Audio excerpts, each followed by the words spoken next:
Hey, this is a Hakawati production.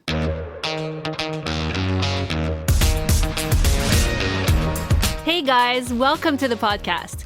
Today we're speaking with someone who's literally having an impact on how we live with his vision and entrepreneurial spirit. Mouhamad Rabah is the CEO of Beirut Digital District, a buzzing tech hub in downtown Beirut that CNN has called Lebanon's Silicon Valley. It's made up of 10 buildings housing over 20,000 square meters of office space, or enough for 100 companies. Welcome to the Men's Room, Mouhamad. Thank you, Nadia. It's a pleasure to be with you. So how many companies currently call BDD home? So currently, after 7 years of launching it, we have more than 100 companies, exactly almost 135 companies, employing 1,500 community members. Wow. So why did you come up with that idea 7 years ago? You were also the general manager of ZRE, a larger real estate development company. Why did you come up with BDD?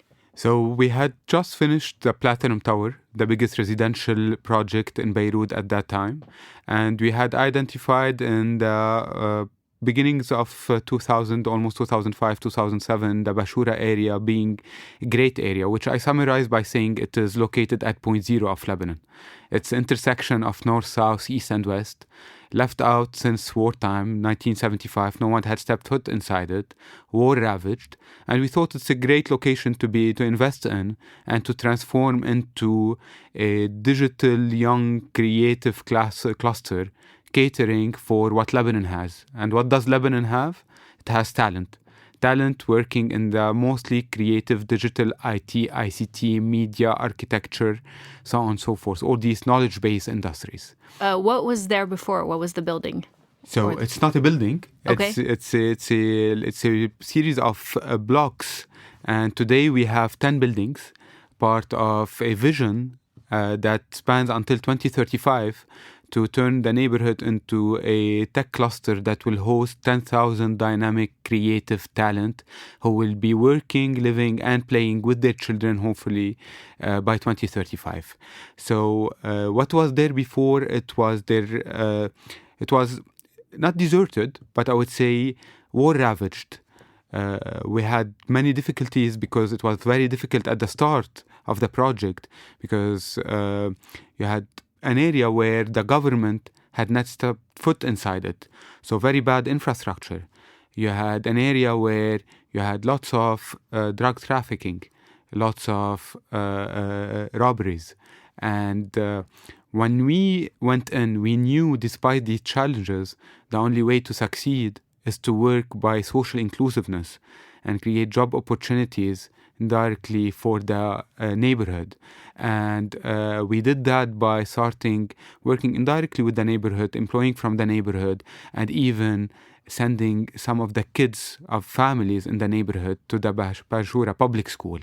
And since then, they saw this opportunity and this transformation as a hope for a better future for their kids. And this is why we succeeded in reaching where we stand today after 7 years. How did we do that? We benchmarked against transformation of similar neighborhood that happened. And that is, for example, the meatpacking district in New York, to take it an example. That's the most relevant example that we did. Or other region in Europe, such as A22 Barcelona.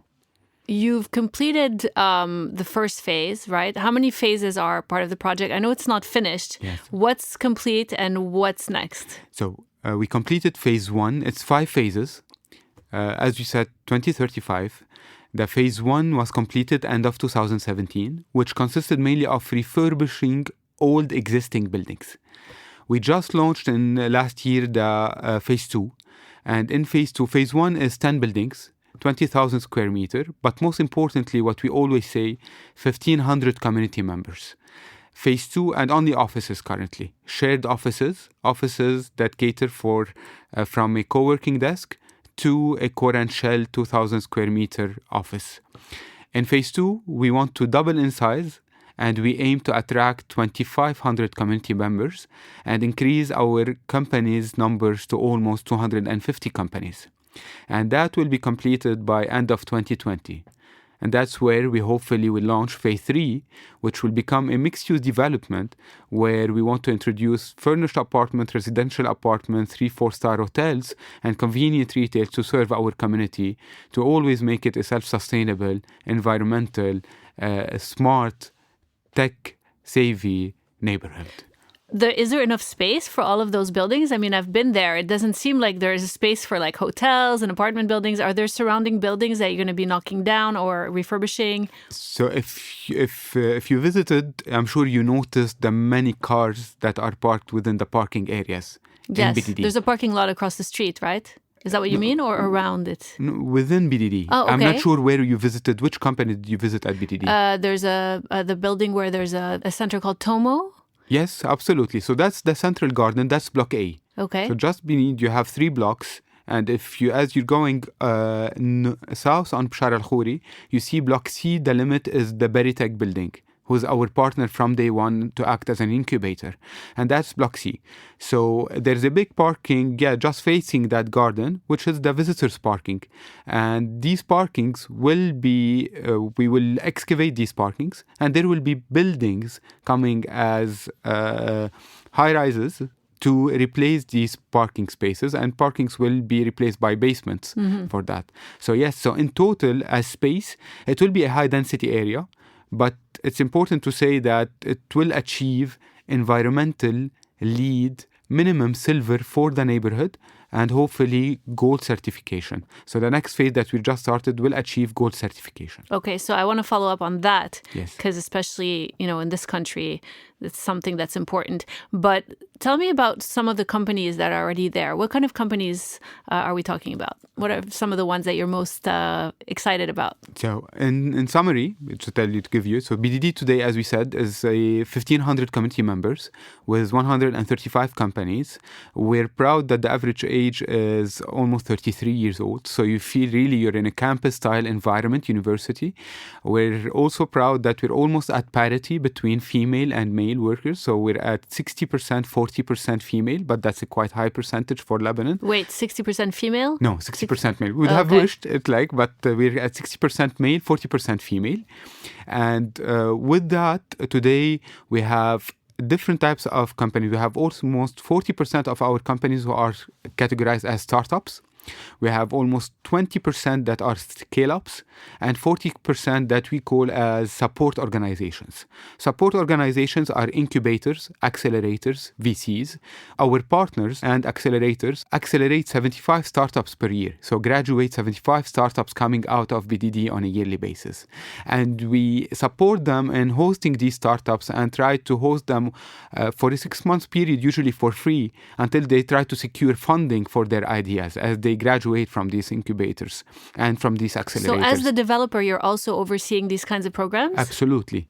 Why? Because to go back, as a developer, we believe that technology has impacted real estate by changing real estate from being just physical spaces to places to attract specific communities. And that's why at ZRE, our motto since we registered the company is building communities.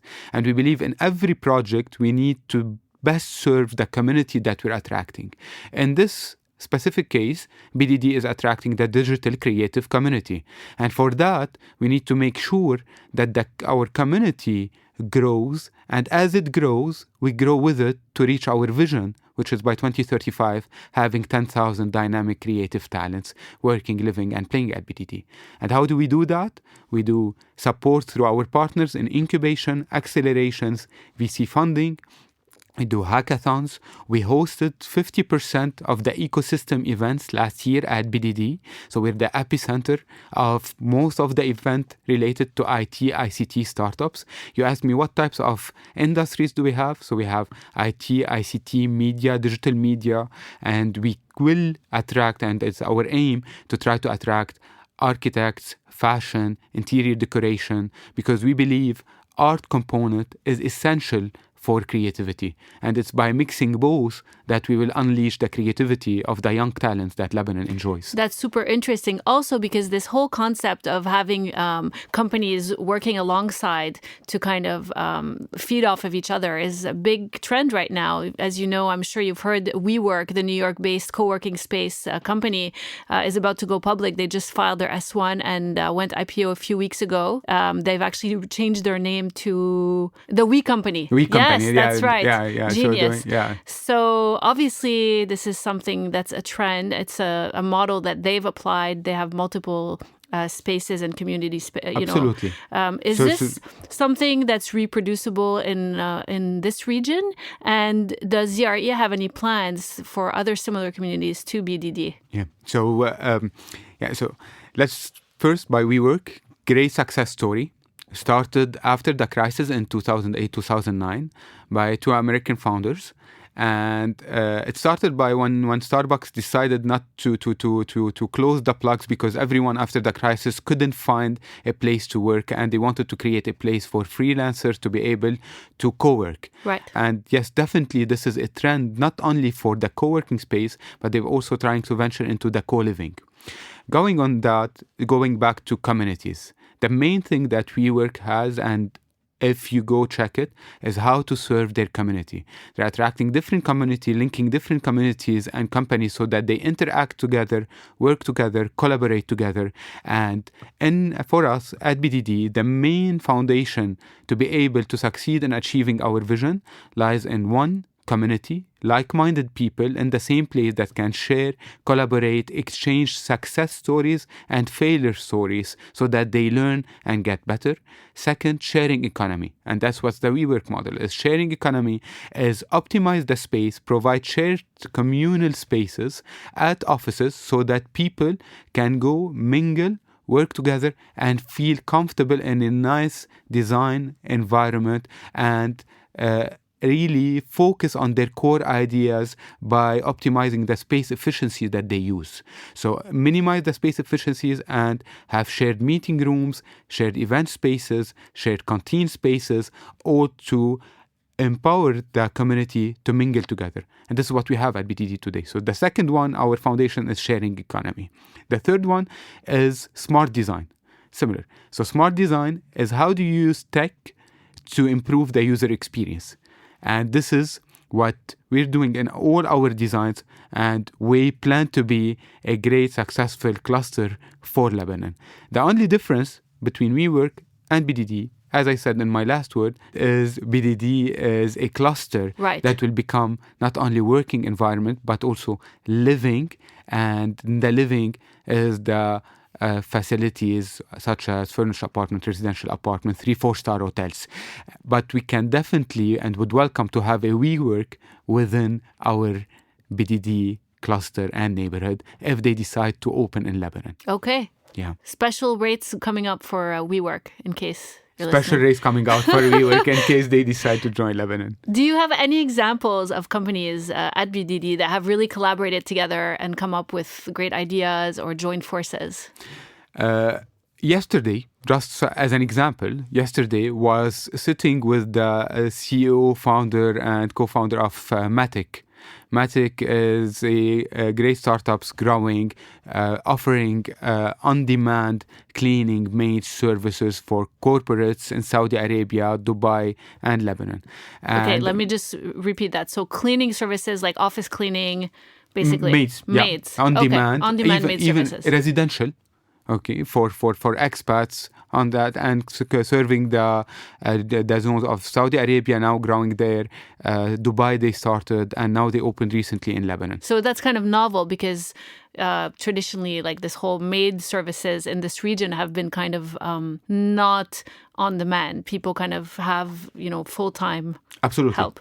But on so many occasions with the new millennials and new expats would need these types of services. And they've been growing. I believe currently they're almost a 200 employee company team, and that's quite substantial. And they're in BDD or across They are the in region? BDD. No, they're in BDD. Wow. Yeah. And he was telling me about the different connections that he made in the same week, last week. One of which, same space, connected with Jalisa, another like on-demand nursing, offering nursing services. Yeah, to, I've heard to of them. moms. I know those Yeah. people actually. Yeah. So they're not in the Saudi Arabia market Childcare. yet. Childcare, Exactly. yeah. They're not in Saudi Arabia market still. Yeah. And he offered them to support them to see how they can access that market. Another is they met with the founder of a co-working space, similar to WeWork, in Pakistan, who was visiting BDD, checking, and he met them. He organized 3 meetings for 3 companies at BDD, and they might be working together. So this is the type of things that happens physically when you connect like-minded people in the same space. And this is the value and the strength of BDD, is the community interacting and working together. So that's just in the week yesterday. Wow. And this happens on a weekly basis of people just meeting each other in the canteen, knowing what they do, and then thinking how they can refer each other to other potential opportunities. So everyone is talking about right now how challenging the economic situation is here and across the region. Does it feel like that at BDD? It feels everywhere. Let's start with that. Unfortunately, it feels everywhere. Yet, we're very happy that whoever comes to BDD feels it's a bubble of hope, a bubble of positive vibe and energy, and they tell it represents the true Lebanon. And fortunately enough, we are at a very high occupancy of the current space that we have, which is we're at almost 95% occupancy. And with that, that's why we're investing on the new phase, and we're continuing at high speed with the new phase to finish it by Q3 2020. And this will double our size. And we're confident that we will be able to fill it with great talents, great community members. We already have started booking the spaces for potential companies, and we're selective on some companies. So we're really optimistic. My belief when we started BDD is that this is the oil and gas of Lebanon. It's not the oil and gas in the sea that everyone's talking about. This is the true Lebanon, is the power of talent and changing Lebanon into a production hub where companies will employ in Lebanon, will produce in Lebanon, and they will be able to sell not only to the region, but also to Europe and the States by providing a creative production hub in Lebanon. Well, that's a very worthy vision. Can you briefly tell me what are the things that you're doing on the construction side to try to achieve a gold LEED certification? So from an environmentalist, we're following up a LEED certification gold, and it has different parameters such as energy efficiency, so HVAC. One HVAC, high efficiency VRV units, that's one. Second is all the glazing is a very high specs types of glazing to minimize the heat effects. The third is maximize the green spaces, so not less than 25%, and we go on a much higher percentage on that. We reach 35 to 40% on the green spaces because we believe this is what will breathe life and to invite people for the outdoor in such a beautiful country that's needed in Lebanon, in addition to many energy consumption and metering approaches to be able to smartly decrease or increase the lighting, the occupancy, and reduce the energy consumption of the buildings by itself. Are you using any solar paneling at all? No, not in this case, because the rooftop solar panels usually needs a big wide area, and since we're vertical, the rooftop area is quite narrow and it's not efficient. I see. So you've traveled around the world, I imagine. You have a master's from the University of Texas at Austin, right? In science supply chain management. By the way, I lived in Houston, Texas. Yeah. I've done my homework and I lived in Texas. Yes, right? Yeah. Well, it caught my eye. I like Austin a lot. It's a fun city, right? It is. So do you think that what's going on in this part of the world in terms of startups and in terms of the ecosystem of startups and technology is different than what's happening in the West, and how so? It's different than what's happening in the West, I believe, is compared to the States, let's say, the main differentiators in the United States is the amount of money that is spent on research and development. and the amount of money that's spent on research and development, specifically even in the defense industry. Because that's usually, even the internet, that's where it started. Plus all the universities that is push for the R&D part. Yet, I believe we can play a big role, and we're on the right trajectory with the universities currently more and more coming and being interested in how to introduce entrepreneurship and how to push their students to be more risk-taker on opening different opportunities for kids to think that's on not only engineering, lawyer, and business or doctor, the jobs of the future. And we're seeing this change happening in the university, although I'm an engineer myself. So yeah. But this is very important to give the different perspectives to new generations. And that's why we're seeing a bigger pipeline coming out of the universities with interest from the students to create their companies and be risk takers.